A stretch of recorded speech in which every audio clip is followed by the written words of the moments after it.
Okay, let's try to pull it all together on that pair trade IWN QTEC and get ourselves to fan ourselves with 100s instead of 3 measly dollars. So I included this verbiage over here to explain this ratio so I don't have to, and we can just look at the current situation so you can pause and read that. But I was able to put an arc here at the top as it's right on 3.43. It's about 1/2 basis point away here, so that's exactly the tolerance. It's about a 1/2 basis point to a full basis point. I don't even like to do a full basis point. I want these together like this.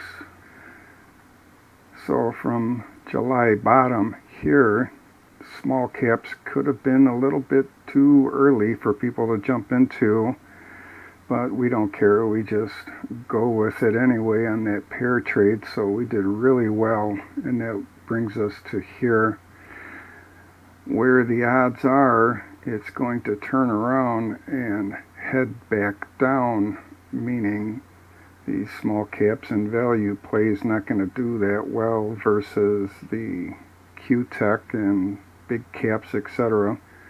And we could get proven wrong and it turns around and heads up, but it's a low risk trade, and if it does that, it starts heading up above this ratio here, then we just jettison the pair trade, which would now be heading the other way.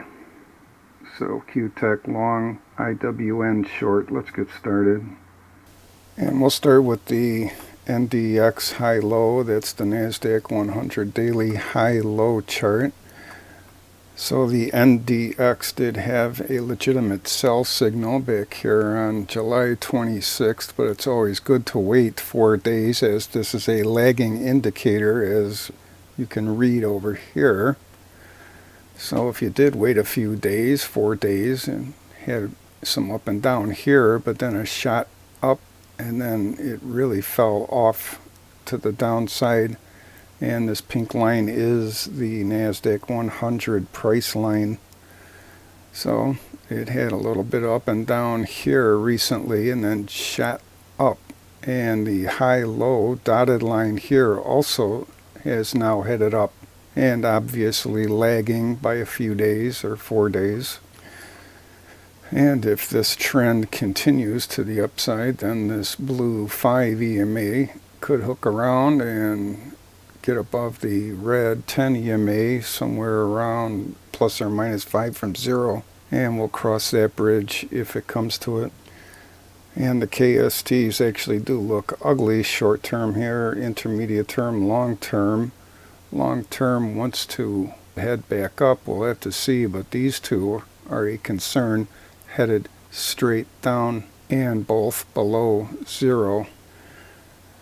And the New York high-low, just about the same thing as the NDX, had its cross under here for a sell signal, had 4 days of up and down and then shot up, but the high-low index itself and dotted right there does not concur, and it looks like it has a tendency or indication to turn around and head back down as it's going sideways. You can barely see it right here in the thumbnail.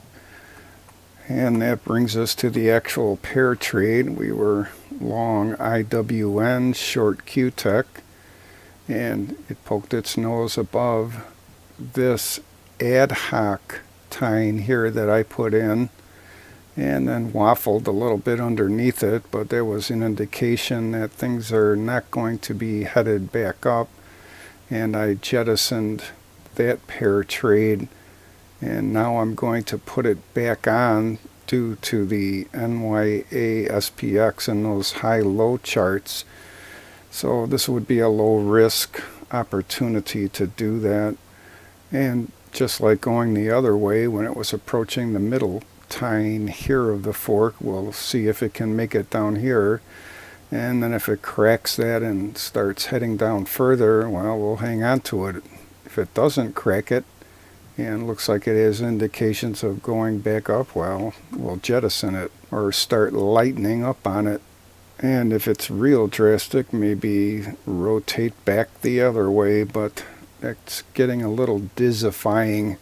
And I like to see real good indications, like in that NYA to SPX and those high lows, to corroborate this.